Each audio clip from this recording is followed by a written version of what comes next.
Club को जो है द्रोणाचार्य जो है शिक्षा देने से मना कर देते हैं कि वो जो है छोटी जाति का है। छोटी जाति। तो ये जो छोटी जाति और बड़ी जाति जो है ये इंसान तो नहीं कर रहे हैं आपस में, बल्कि जो धर्म ग्रंथों में धार्मिक जो कहानियां हैं उसी में है ना, और परिवर्तन करके जो है अगली बार मुझे लगता है कि आपकी शिकायत नहीं होगी कि हाँ जातिवाद अत्याचार होता है या कम हो रहा है। आप कहोगे कि अब हमारे पास अत्याचार हो ही नहीं रहा है, क्योंकि हम लोग अब हिंदू नहीं है, हम लोग बौद्ध हो गए हैं। और अब बौद्ध लोगों का जो है जो जाट हैं, जो राजपूत हैं, ठाकुर हैं, ये सभी लोग बहुत सम्मान करते हैं, बल्कि उनसे ऊंचे मेघवाल लिखते थे पहले, अब हो गया इंद्र बौद्ध, है ना। दूसरा लिखता था कोई इंद्र नायक, तो वो भी इंद्र बौद्ध, नायक भी बौद्ध बन गया, मेघवाल भी बौद्ध बन गया, बैरवा भी बौद्ध बन गया, रैग भी बौद्ध बन गया, सारे बौद्ध बन गए। जाति खत्म हो गई। तो फिर जब कोई जाति की पहचान नहीं होगी तो फिर जो राजपूत है, ठाकुर है, अब उसको भेदभाव करना है, जाति का अत्याचार करना है, किस पे करेगा वो है? जब जाति नहीं है अत्याचार करने के लिए तो नहीं है राजस्थान में जो है। क्या उनको सम्मान मिल गया? क्या सामने तो सम्मान करते हैं कि मंत्री जी हैं, मंत्री जी, पीछे से वही मेघवाल है, छोटी जाति। तो ये जो सम्मान जो है कहाँ मिलेगा?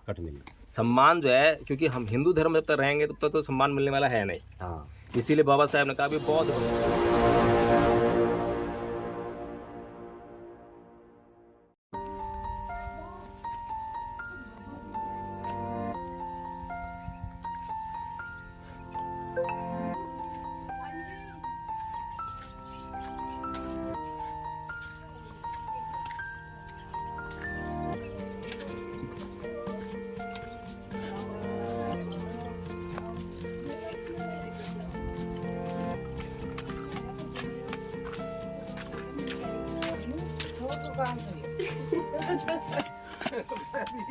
ये देखो वकील साहब, पिछली बार चाय बन रही थी कढ़ाई में, इस बार रोटियां बन रही है। और घूंघट सबसे पहले कर लेते हैं ये लोग। हम तो आपके बच्चे हैं, छोटे हैं बहुत आपसे। अंकल जी का है अच्छा। अंकल जी अपनी गाय भैंसों को देख रहे थे। और कैसे हो?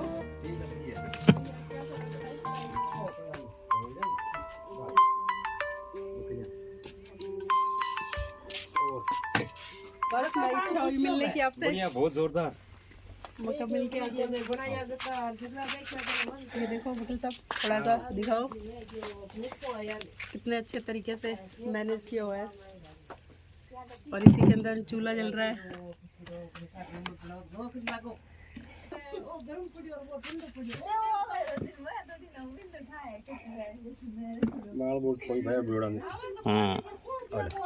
बहुत बढ़िया। हम कितने साल बाद आए हैं? 2 साल। 2 साल, हाँ। तो 2 साल पहले हमने आपसे बात की थी। आपने बताया था कि यहाँ पर जो है राजस्थान में जातिवाद होता है। हाँ। तो अब क्या स्थिति है? अब कुछ बदला है या अब भी है? कुछ बदला है। कुछ बदला है? हाँ, बदला है। अच्छा अच्छा, तो क्या बदला बताओ? बदला कि जी अब आप चाहे भी हर एक बात के मां भी समझ में आवे। जातिवाद भी कम करे और दिन बिना भी कम करे। तो जातिवाद करता कौन है? आपस गमा है कि एक पुराना लोग है बिया बे की एक मान बिया कोई ये करे और कौन करे था। अब ठीक है, ऊंची जाति के करते हैं। अच्छा, तो ऊंची जाति के लोग जो जब जातिवाद करते हैं तो जातिवाद का मतलब ये है कि ऊंच नीच की भावना होना ना। हाँ। वो अपने आप को ऊंचा समझते हैं। हाँ।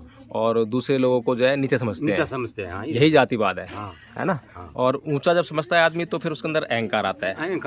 और अहंकार की जब तक पूर्ति होती तो ठीक है, और जब अहंकार की पूर्ति नहीं होती है या उसका होना बंद हो जाता है किसी के द्वारा जो है, जब उसके अहंकार को कोई पूरा नहीं करता तो वो उस पर अत्याचार करता है। ऐसा ही है ना। हाँ। तो इस तरह से जो है अगर देखा जाए तो पिछली बार जब हम आए थे आप बता रहे थे कि जो जातिवाद है वो इतना मतलब बढ़ा हुआ है राजस्थान में कि ऊंची जाति के लोगों के पास जब नीची जाति वाले लोग जो है जाते हैं तो उनको जो है एक तो घुसने देते घर में, है ना। और दूसरा बैठने का भी हिसाब किताब जो अलग होता है। अलग होता है कि वो उनकी चारपाई पे बैठ नहीं सकते। बैठ नहीं सकते। अच्छा, तो अब उसमें क्या सुधार हुआ है? उसमें अब चारपाई में बैठे अच्छी तरह भी करे, थोड़ा बहुत सुधार। चारपाई पे बैठ जाते हैं अब? हाँ, जरूर बैठे। अच्छा। अब और घर में घुस जाते हैं। अच्छा, खाना भी खा लेते हैं? खाना भी खा, चाय पानी भी पिए अच्छी तरह। सारे लोग खा लेते हैं या कोई खाता है? कोई खाता है ना। तो कोई तो पहले भी था। पहले भी कोई कोई समझदार होता था। हाँ हाँ ऊंची जाति के लोग सारे तो पागल नहीं है। यहाँ पे कई की एक समझदार होता है, बन की एक देख देख थोड़ा बहुत भी हाँ है सुधार है। देखिए, जितने जैसे कि ऊंची जाति में सारे लोग जो है अत्याचारी नहीं है, मूर्ख नहीं है, उसी तरह से जो नीची जाति जो कहते हैं जिसको मेघवाल है, नायक है, तो इनमें भी सारे लोग मूर्ख नहीं है। मूर्ख नहीं कौन, कुछ कुछ लोग समझदार हैं। कुछ कुछ समझदार है। जो नीची जाति में समझदार है हाँ। वो ऊंची जाति वाले से अपना अधिकार मांगता है। वो उसके कहने पर जो छुआछूत नहीं करता है। हाँ वो कहता है कि तू नीचे बैठ, उसके नीचे नहीं बैठता है, उसके साथ बैठेगा, उसके साथ खाने के गएगा, अगर खाएगा तो ठीक है व्यवहार करेगा, नहीं तो मना कर देगा। तो ऐसे तो लोग जो है हर एक जाति में है। नीची जाति में ऐसे लोग मिल जाएंगे हाँ, मिल जो मान सम्मान समझते हैं। हाँ। और ऊंची जाति में लोग मिल जाते इनमें हैं भी। जो दूसरे का मान सम्मान समझते हैं। हाँ समझते हैं। तो अब ऐसे लोगों की थोड़ी संख्या बढ़ गई है। बढ़ गई। ऐसा ही है ना। हाँ जरूर। अब जो पहले पिछली बार जब हम आए थे तो आप बता रहे थे कि राजपूत जो है थोड़ा सा ज़्यादा अत्याचार करते हैं, जातिवाद करते हैं। तो अब राजपूत जो है अत्याचार करना उन्होंने कम कर दिया। कम कर दिया, कुछ नहीं करना। अच्छा अच्छा, चलो ये तो बहुत अच्छी बात है, सुधार हो रहा है। अच्छा, एक बात और मैंने आपसे पूछी थी कि यहाँ पर जो है जो मेघवाल समाज जो है हाँ। या और जो छोटे जातियाँ जिन्हें कहते हैं, जो जातिवाद के अंतर्गत जो छोटी जाति कहते हैं लोग, जो कुछ जो है कोई बड़ी जाति कहते हैं, हाँ कह तो जो छोटी जाति के जो लोग हैं उनकी जो आर्थिक जो समस्याएं हैं वो दूर हुई हैं क्या? कुछ दूर हुई। हाँ, क्योंकि पिछली बार आपसे बात हुई थी तो आप कह रहे थे ना कि क्योंकि हम लोग जो है आर्थिक रूप से मजबूर हैं, इसलिए हमें जो है दूसरे के यहाँ जाना ही पड़ता है, उसका अत्याचार भी सहन करना पड़ता है, उसकी डांट डपट भी सहन करनी पड़ती है। सारे अत्याचार जातिवाद के कारण इसलिए होते हैं क्योंकि हमारे पास अपनी खेती नहीं है, अगर खेत हैं तो उसमें काम करने के लिए जो साधन चाहिए वो नहीं है ना। जैसे कि अभी पता लगा कि यहाँ पर ट्यूबवेल लगाने का ही खर्चा जो है 30 लाख रुपए है। हाँ तो 30 लाख रुपए किसके पास होगा? मेघवालों के पास तो किसी के पास नहीं होगा, इक्का दुक्का को छोड़ के जो है। तो इतना बड़ा साधन पैदा करना, फिर उस पर जो है काम करना, और फिर कई बार जो फसल आपने की इतना साधन लगा के उसमें नुकसान भी आता है, फिर उस नुकसान को सहन भी करना। तो अब कुछ आर्थिक हालात भी बदले हैं क्या मेघवालों के? कुछ न कुछ बदले अभी हैं, एकदम पूरा तो मैं क्यों नहीं पिछली बार मको की एक होता ही सुधार जरूर हुई। मन देखो भी एक कदम समझ मको। अच्छा, जी देख रेख उसी हाल चाल बदल कुछ न कुछ की एक टाइम सारू बदल सब समझ आंती आंती आ जाए। अच्छा, एक बात और बताइए आप जो है कि यहाँ पर जो है मुसलमान भी रहते हैं, राजस्थान में मुसलमान भी हैं। तो मुसलमान भी ऐसे ही जातिवाद करता है क्या? देखो आपने तो यहाँ गांव के अंदर भी है नहीं, और दूसरे शहर पारा में हमारे कोई ज्यादा भाषा के परिचय। आपके गांव मुसलमान है? मुसलमान तो है, कौन ज्यादा भी जातिवाद कौन करे, वो जातिवाद नहीं करता। अच्छा, यानी कि जो राजपूत है, जो जाट है, वही जातिवाद करता है ना। अच्छा, तो ये जाट और जो राजपूत हैं ये कौन से धर्म को मानते हैं? अब देखो ये किस धर्म ने माना बार खुद नहीं ध्यान है कि किस धर्म में चले ठाकुर। ये हिंदू धर्म को मानते हैं ना, ये तो है हिंदू धर्म भी मानना है जैसे तो भी मान पूरा परिचय कौन नहीं। ये जो राजपूत हैं, जाट हैं, मुसलमान तो नहीं है ये? मुसलमान को और सारे हिंदू ही हैं। हाँ हिंदू ही है ना। इनके जो भगवान हैं, राम हैं, कृष्ण हैं, ऐसा ही है ना। तो जो इनके आदर्श हैं, इनके जो ईश्वर हैं, राम कृष्ण और भी बहुत सारे हैं, शिव जी हैं, गणेश हैं। तो आपके कौन से भगवान हैं?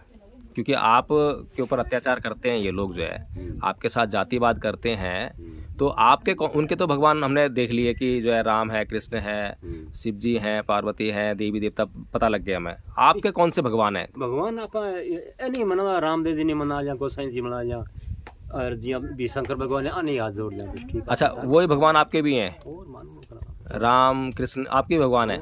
अच्छा, तो माने जी आप ये जो भगवान हैं, ईश्वर हैं, उनको तो खैर चलो मान लिया, उनको कहते हैं तुम अत्याचार करो, है ना, तो वो अत्याचार करते हैं। फिर आपको क्या कहते हैं वो है? आपको क्या कहते हैं? आपके ईश्वर जो हैं आपको क्या कहते हैं कि अत्याचार करो, अत्याचार को सहन करो? ये क्या वास्ता बस बार आप खुद की समझ नहीं करे हो बेटो, जी जी आपकी खुद की समझ ये शब्द साल है। नहीं, मेरा जानने का मतलब ये है कि जो हम हमारे ऊपर एक आदमी अत्याचार कर रहा है, वो भी हिंदू है और हम भी अपने आप को हिंदू कह रहे हैं। तो हिंदू और हिंदू होने का मतलब क्या हुआ? फिर अगर एक आदमी दूसरे पर अत्याचार करता है और वो भी धर्म के नाम पर अत्याचार कर रहा है, क्योंकि वो अगर हमारे से भेदभाव कर रहा है, छुआछूत कर रहा है, जातिवाद कर रहा है, तो वो अपने से तो कर नहीं रहा वो जो है। ये जो व्यवस्था जो दी है, अब मान लो कोई जाट पैदा हुआ, अब पैदा होते थोड़ा ना मालूम पड़ गया उसको कि वो जाट है। वो कोई है अब कोई राजपूत पैदा हुआ, पैदा होते थोड़ा मालूम पड़ गया वो राजपूत है। उसको तो वो समाज बताता है। हाँ, समाज की शिक्षा और बात वो परिवार बताएगा कि भाई तू राजपूत है, आजाबाद में है ना। उसको ये भी नहीं मालूम कि उसको छुआछूत करनी है, उसको मेघभालों के साथ में नायकों के साथ में जो है उसको इस तरह पेश आना है, अत्याचार करना है या उनसे छुआछूत करनी है। लेकिन वो परिवार है जब पैदा होने के बाद जो है उस बच्चे को बताता है कि तू जो है राजपूत है, तुझे जो है मेघवाल हत में बैठना नहीं है, तुझे उन्हें खाना नहीं खाना है ना।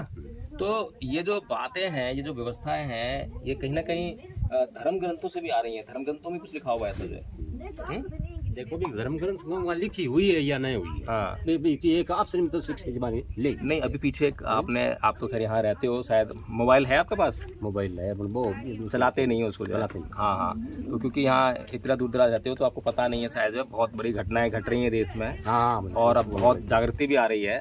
तो लोगों में एक बात चल रही है कि जो राजपूत हैं या ठाकुर हैं या जो ये जाट लोग हैं, तो ये लोग जो अत्याचार करते हैं दूसरी जातियों पर जो है वो अपने से नहीं करते हैं, इनको इनके धर्म ग्रंथ बोलते हैं। धर्म ग्रंथों में ऐसा लिखा हुआ है, जैसे वाल्मीकि रामायण में लिखा हुआ है। वहाँ पर शंबुक एक प्रकरण है, शंबुक वध का जो है, शंबुक ऋषि की जो हत्या है वो इसलिए की जाती है, राम से जो है राम हत्या करते हैं उसकी, कि वो जो है शूद्र है, छोटी जाति से है ना। इसी तरह से महाभारत में भी बहुत सारे प्रकरण देखने को मिलते हैं कि जो वो था, क्या नाम है, जब युद्ध अभ्यास चल रहा था या कहें कि उसको परीक्षा चल रही थी कि कौन सबसे बड़ा योद्धा है, धनुर्धारी कौन सबसे बड़ा है, तो वहां पर जब कर्ण आता है तो कर्ण को जो है उस प्रतियोगिता में भाग नहीं लेने देते, ये कहकर कि वो सूत पुत्र है, यानी छोटी जाति से है, वो क्षत्रिय नहीं है ना। इसी तरह से जो उसी में एक घटना है एकलव्य की, एकलव्य को जो है द्रोणाचार्य जो है शिक्षा देने से मना कर देते हैं कि वो जो है छोटी जाति का है। तो ये जो छोटी जाति और बड़ी जाति जो है ये इंसान तो नहीं कर रहे हैं आपस में, बल्कि जो धर्म ग्रंथों में धार्मिक जो कहानियां हैं उसी में तो आप बाबा साहब को जानते हो? बाबा साहब अम्बेडकर को जानते हो? अच्छा, तो बाबा साहब डॉक्टर भीमराव अम्बेडकर जो है इस दुनिया के सबसे पढ़े लिखे आदमी थे, सबसे ज्यादा, है ना। और वो इस देश में जो है आज भी उनको सम्मान नहीं मिलता है क्या? राजपूत, ठाकुर, ब्राह्मण, ये जो जातियां हैं जो अपने आप को बहुत ऊंची जातियां कहते हैं, इनमें जो बहुत अच्छे लोग हैं वो तो सम्मान करते हैं, क्योंकि अच्छे लोग तो कहीं पर भी हैं। लेकिन जो अभी भी कहीं ना कहीं उसी मानसिकता से हैं, जिनके दिमाग में बस जातिवाद भरा हुआ है, वो डॉक्टर अंबेडकर को जो है इस बात से तिरस्कृत करने का काम करते हैं कि वो छोटी जाति के थे, उनकी मूर्ति तोड़ेंगे, कभी उनकी उंगली तोड़ देंगे, कभी गर्दन उड़ा देंगे, है ना। तो बाबा साहब डॉक्टर भीमराव अंबेडकर ने आपके लिए ऐसी कौन सी बात कही जिससे कि आप जातिवाद से मुक्त हो सकते हो? पता है कुछ इसके बारे में? पता को। अच्छा, तो बाबा साहब डॉक्टर भीमराव अंबेडकर ने धर्म परिवर्तन किया था, ये मालूम है आपको? पता है आपको? हिंदू धर्म में पहले थे वो जो है कबीरपंथी थे, तो उन्होंने जो है वो हिंदू धर्म छोड़ा था। कबीर पंथ जो है बहुत बड़ी चीज है। कबीर पंथ जो है जो दिमाग है उसकी बत्ती जला देता है ना, एकदम से जो है वो पाखंड पर चोट करता है। तो कबीरपंथी थे तो क्या नाम है जो है उनको जो बातें थी, तर्क की बात जो थी वो पहले समझ में आती थी। तो उन्होंने जो है जब ये सारा अध्ययन किया, किताबें पढ़ी, धार्मिक पुस्तक पढ़ी, तो उसका पता लगा उनको कि ये तो जो अत्याचार मेरे पे जो लोग कर रहे हैं, ऊंची जाति के लोग जो हैं, ये अपने आप से नहीं कर रहे हैं, बल्कि इनको तो इनके धार्मिक ग्रंथ कह रहे हैं, इनको तो ईश्वर इजाजत दे रहा है, वेद कह रहा है, पुराण कह रहा है, महाभारत कह रही है, रामायण कह रही है, सारे ग्रंथों में जातिवाद भरा पड़ा है ग्रंथों। तो बाबा साहब ने कहा यार जिस धर्म में समानता ही नहीं है वो तो धर्म ही नहीं है, तो है जो धर्म मनुष्य में भेद करता हो, एक इंसान को जो है पशु से बदतर जीवन जीने के लिए मजबूर करता हो, वो धर्म तो मानने योग्य नहीं है। उन्होंने धर्म छोड़ दिया। तो इसी तरह से जो है जब आप बाबा साहब को जानते हो, मानते हो, तो क्या आप लोगों ने भी उनका अनुसरण करते हुए धर्म को छोड़ दिया आपने? धर्म को क्यों छोड़ना? बाबा साहब के अभी अनुसार नहीं, बाबा साहब के अनुसार जीने का मतलब तो यही हुआ ना कि हम लोग भी उनकी बात माने। जब वो हमारे से ये बात कह रहे हैं कि भाई तुम्हारे, अब आपको जब डॉक्टर के पास जाते हो, आप गए हो डॉक्टर के पास, कभी बीमारी हुई होगी आपको, डॉक्टर के पास गए होगे, तो डॉक्टर को बताते हो मेरे को ये परेशानी है, तो डॉक्टर आपको दवाई देगा, और अगर आपने डॉक्टर की दी हुई दवाई खाई तो आप सही हो जाओगे, और डॉक्टर की दी हुई दवाई आपने नहीं खाई तो सही हो जाओगे क्या आप? दवाई नहीं खाए मैं सही में। ऐसी बाबा साहब ने आपको जो है, जब आपने बाबा साहब को शिकायत बताई कि भाई हमारे ऊपर जो है राजस्थान में अत्याचार होता है, राजपूत हमसे ऐसा व्यवहार करते हैं, जाट ऐसा करते हैं, ठाकुर ऐसा करते हैं, तो बाबा साहब ने उसको सोचा समझा और कहा कि भाई ठीक है, इसका इलाज तो है, दवाई मैं दे रहा हूँ और दवाई तुम खाओगे तो तुम्हारा जो है इलाज हो जाएगा। तो दवाई खाई आप लोगों ने? बाबा साहब ने क्यों की एक मान्यता हुई नहीं भी, मतलब शिक्षा ही है वो बढ़िया, बाकी की एक ज्यादा की एक ग्रंथ शिक्षा से अगर सम्मान मिलता, शिक्षा से अगर जातिवाद दूर होता, तो बाबा साहब से पढ़ा लिखा इंसान कोई नहीं है। जब उनको सम्मान नहीं मिल पाया शिक्षा की वजह से, तो आप लोगों को कैसे मिल जाएगा? है आप लोग जो है आज क्या नाम है आपके, गोविंद राम मेघवाल जी हैं, मंत्री हैं राजस्थान में, जो है क्या उनको सम्मान मिल गया? क्या सामने तो सम्मान करते हैं कि मंत्री जी हैं, मंत्री जी, पीछे से वही मेघवाल है, छोटी जाति। तो ये जो सम्मान जो है कहाँ मिलेगा? सम्मान जो है, क्योंकि हम हिंदू धर्म जब तक रहेंगे तब तक तो सम्मान मिलने वाला है नहीं। इसीलिए बाबा साहब ने कहा भी बौद्ध बनो, है ना। बौद्ध बन जाओगे तो ये जो एक तो सबसे बड़ा काम क्या है कि आप जो है कर्म कांड, रीति रिवाज, मतलब के जो है परंपराएं, तो इनसे आपका पीछा छूट जाएगा। आपका बहुत सारा पैसा खर्च होता है, कभी इस धार्मिक यात्रा पर जा रहे हो, कभी उस पर जा रहे हो, वो पैसा बचेगा। दूसरा ये है कि आपको जो बौद्ध धर्म है वो आपको बहुत अच्छी जीवन शैली देता है, बहुत अच्छी तरह से जीवन जीने के लिए, है ना, संयम का जीवन जीने के लिए। तो उससे आप जो है अपने जीवन में और भी आगे बढ़ सकते हो। जरूर। तो कभी सोचा नहीं कि मतलब ये करा जाए, हिंदू धर्म छोड़ा जाए, बौद्ध धर्म अपनाया जाए? क्योंकि बौद्ध धर्म भी तो भारत का ही है, भारत का ही है ना, भारत का ही है। और हिंदू धर्म से उसका जो स्वरूप है कहीं ना कहीं मिलता जुलता है, सांस्कृतिक रूप से मिलता जुलता है ना। वहाँ रहना सहना, मतलब जो है जो तरीका है, कल्चर है, कहीं ना कहीं उसमें ज़्यादा फर्क नहीं है, कोई फर्क नहीं। लेकिन बाहर के जो धर्म है उनका अगर कल्चर देखें तो कल्चर में वो जो है बहुत जमीन आसमान फर्क है। तो यहाँ पर हिंदुओं को जो है हिंदू धर्म छोड़ने में और बौद्ध धर्म अपनाने में ज़्यादा दिक्कत नहीं आनी चाहिए, कोई दिक्कत नहीं। बस ये है कि जो हमारे को जो डराने का काम करते हैं कि भाई शनिवार है, शनि देवता है, अगर शनि की पूजा नहीं करी तो ये हो जाएगा, अनर्थ हो जाएगा। वहाँ बौद्ध धर्म जो है हमें बचा लेता है उससे कि कुछ नहीं होता, है ना, कोई डर नहीं है, कोई भूत नहीं है, कोई पिशाच नहीं है, कोई राक्षस नहीं है, जो कर्म करोगे उसी का फल मिलेगा, है ना। जरूर। तो बौद्ध धर्म को अपनाने की तरफ क्यों नहीं बढ़ते हम लोग? क्या बात है? अपना देखो तो वही अपना भी नहीं। अच्छा, फायदे हो अगर हम लोग बौद्ध हो जाएंगे तो हमारी जाति खत्म हो जाएगी। अभी हम मेघवाल हैं तो हम जाति खत्म हो गई हमारी, जो है हम जो है सीधे सीधे जब बौद्ध हो गए। इंद्र मेघवाल लिखते थे पहले, अब हो गया इंद्र बौद्ध, है ना। दूसरा कहता था कोई इंद्र नायक, तो वो भी इंद्र बौद्ध, नायक भी बौद्ध बन गया, मेघवाल भी बौद्ध बन गया, बैरवा भी बौद्ध बन गया, रैग भी बौद्ध बन गया, सारे बौद्ध बन गए। जाति खत्म हो गई। तो फिर जब कोई जाति की पहचान नहीं होगी तो फिर जो राजपूत है, ठाकुर है, अब उसको भेदभाव करना है, जाति का अत्याचार करना है, किस पे करेगा वो? है? जब जाति नहीं है अत्याचार करने के लिए तो अत्याचार करेगा किस पे? तो उसको जो है अपने साथ में बैठाना पड़ेगा, खिलाना पड़ेगा, शादी विवाह भी करने पड़ेंगे, सब काम करने पड़ेंगे। तो बाबा साहब ने इसलिए तो कहा था कि इस हिंदू धर्म को छोड़ दो, जब तक तुम हिंदू धर्म रहोगे तुम जातिवाद से मुक्ति नहीं हो पाओगे, तुम पे अत्याचार होते रहेंगे। लेकिन हमने बाबा साहब की दी हुई दवाई खाई नहीं। जब खाई नहीं तो कैसे मिलेगा? चलो फिर उम्मीद कर रहे हैं अगली बार तक जब आएंगे तो मुझे लगता है कि आप जो है परिवर्तन कर लेंगे, है ना। और परिवर्तन करके जो है अगली बार मुझे लगता है कि आपकी शिकायत नहीं होगी कि हाँ जातिवाद अत्याचार होता है या कम हो रहा है। आप कहोगे कि अब हमारे पास अत्याचार हो ही नहीं रहा है, क्योंकि हम लोग अब हिंदू नहीं है, हम लोग बौद्ध हो गए हैं। और अब बौद्ध लोगों का जो है जो जाट हैं, जो राजपूत हैं, ठाकुर हैं, ये सभी लोग बहुत सम्मान करते हैं, बल्कि उनसे ऊंचे हैं बौद्ध जो है, क्योंकि बौद्धों का जो जीवन स्तर है, जीवन जो है बहुत ऊंचा होता है, जबकि किसी का भी जीवन इतना ऊंचा नहीं है जितना ऊंचा जीवन जो है बौद्धों का होता है। तो मुझे लगता है कि अगली बार जब हम आएंगे तो मुझे ये खुशखबरी मिलेगी। ठीक है, ठीक।